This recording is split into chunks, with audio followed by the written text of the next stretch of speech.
ఉప్పల్ నియోజకవర్గ అభివృద్ధికి ముఖ్యమంత్రి రేవంత్ రెడ్డి 10 కోట్ల రూపాయలను మంజూరు చేశారని చర్లపల్లి కార్పొరేటర్ పొంతు శ్రీదేవి అన్నారు. చర్లపల్లి డివిజన్ అభివృద్ధికి ₹1 కోటి మంజూరు అయ్యాయని వెల్లడించారు.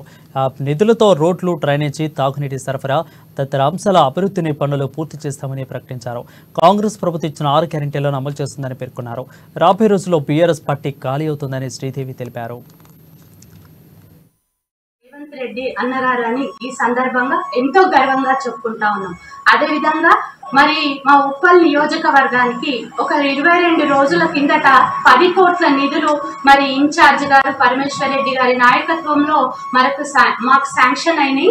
సో అవి శాంక్షన్ అవుడుతోటే మరి నిన్న మరి టెండర్ ప్రాసెస్ పోయి బడ్జెట్ అలకేట్ అయ్యి ఈ రోజు వచ్చింది. కావున మేము కార్పొరేటర్స్, కాంగ్రెస్ కార్పొరేటర్స్, అదేవిధంగా డివిజన్ అధ్యక్షులు, సీనియర్ మోస్ట్ నాయకులు అందరూ కలిసి మరి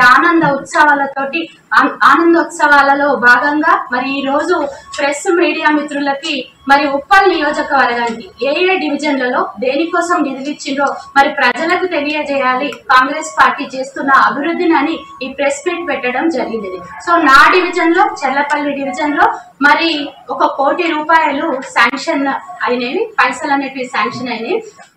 క్రెడిట్ గోస్ టు మన